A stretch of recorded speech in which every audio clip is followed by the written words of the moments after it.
Hammaga assalomu alaykum o'rtoqlar, tuzumsizlar, charchamayapsizlarmi?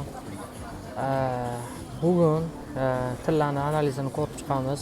O'zi oldingi hafta Telegram kanaliga doimman Telegram kanalida har hafta yakshanba kuni efir qilib tushuntirib berardim odamlarga tillarni bu haftada men nima ko'ryapman va qaysi yo'nalish bo'yicha savdo qilaman, bu narsalarni men odamlarga tushuntirardim. Kelaylik endi mana bugun yana yakshanba kuni, xudo xolasa kelayotgan haftamizda bu haftamizda bozorni qanaqa ko'rayotganligimni sizlar bilan birgalikda ko'rib chiqamiz va bu sizlar uchun manfaatli bo'ladi deb o'ylayman. Va bundan buyog'iga YouTube'da har hafta mana shunaqa bozor analizlari va boshqa sizlar uchun foydali bo'ladigan narsalarni joylashtirib boraman. Iltimos YouTube'imga obuna bo'lish esingizdan chiqmasin va videolarni ko'ringlar. Albatta sizlarga bu manfaatli va foydali bo'ladi. Okey. Tillarni ko'ramiz. Mana men o'zi tillarni test price qilib haftalik time frame'ni qaraganimizda xo'p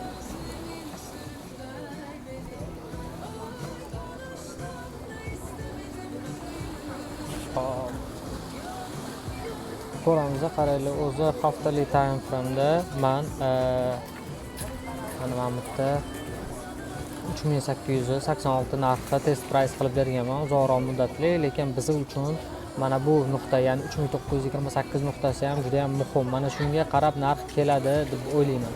Xo'p, haftalik kendilimizga yopilishi menga juda ham yoqyapti. Endi xo'p, daily time frame ga o'tamiz va daily time frame da men nima ko'raman. Okey. Xo'p. Aslida men mana katta time frame bo'yicha mana shunaqasiga bitta sell harakat ko'ryapman, ya'ni 3886 narxgacha. 3886 narxgacha sell harakat ko'ryapman, lekin mana bu yerda kichik bir tepaga buy yurish ham mumkin, chunki bozor baribir korreksiyalardan iborat. Bu narsani hozir yana ham kichkina time frame ga o'tib, sizlar uchun aniqroq bitta nuqtani aytishga harakat qilaman. Okey.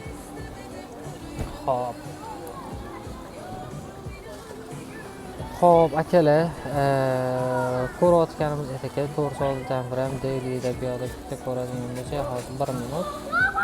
Xo'p. Okey.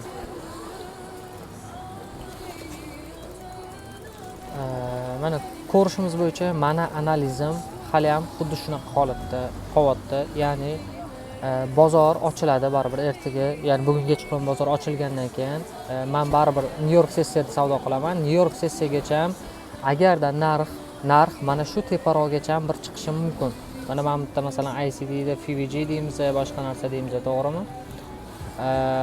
Mana shu FVG gacha ham chiqishi mumkin masalan. Lekin bu narsani ertaga New Yorkgacha bozor holati o'zi aniq qilib ko'rsatadi. Chunki bozor holati ertaga bozor ochilgandan keyin agarda pastga qarab dalchi davom etadigan bo'lsa, o'zi aslida globalni sell ko'ramiz, lekin agarda ertaga New Yorkgacha mana bunaqa bitta buy yuradigan bo'lsa, mana shu tepadan men sell uchun bir harakatni qarashga harakat qilaman. Agarda narx yo'ki deb ertaga mana bunaqasiga sellga davom etib turib, New Yorkda mana bunaqa bo'lib turgan bo'lsa, men dalchi yana sell harakatini ko'raman bundoq qilib aytganda. Xo'p, sizlar asosiy ideyani tushundinglar. Bundoq qilib aytganda asosiy ideyamiz bizda o'sha sell ideyasi bo'lib turibdi. Okey. Sell ideyasi bo'lib turibdi.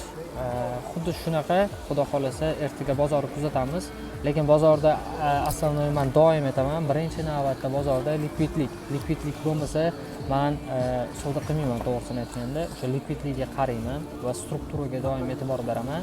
Meni strukturam bo'yicha tilla va selda 3886 va 3928 narxlar men uchun o'ylanish kerak bo'lgan nuqtalar. Xo'p, ko'ramiz bu hafta bozor harakati bizga nima narsa beradi, nima qo'yadi.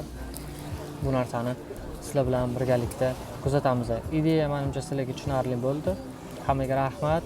Charchamanglar. Xudo xolasa yana keyingi hafta yakshanba kunida bu ideyamiz qanchalik ishlagan va undan keyingi haftada harakat nima kutyapman, bu narsa haqida sizlarga aytaman. Hozir men grafikka aynan shu holatida uxlab qo'ying. Xo'p, holatni qo'yaman, ya'ni keyingi hafta nima ko'rayotganligim haqida mana bunaqa harakatni ham bitta chizib qo'yib, вот yokida uni sraza unaqa silimiz ham bor deb tushuntirdim. Ya'ni sizlarga hozir yoki mana bunaqasiga ozgina bayga chiqib keyin sil yokida sraza sil bozor tushib ketishi mumkin. Hop, bu haftadagi o'z yengilliklarni ham kuzatamiz. Yengilliklar bu narsalarni juda ham tez amalga oshirishi ham mumkin. Hop, tushundinglar deb o'ylayman. Hammaga rahmat. Charchamanglar. Albatta YouTube'ga obuna bo'linglar.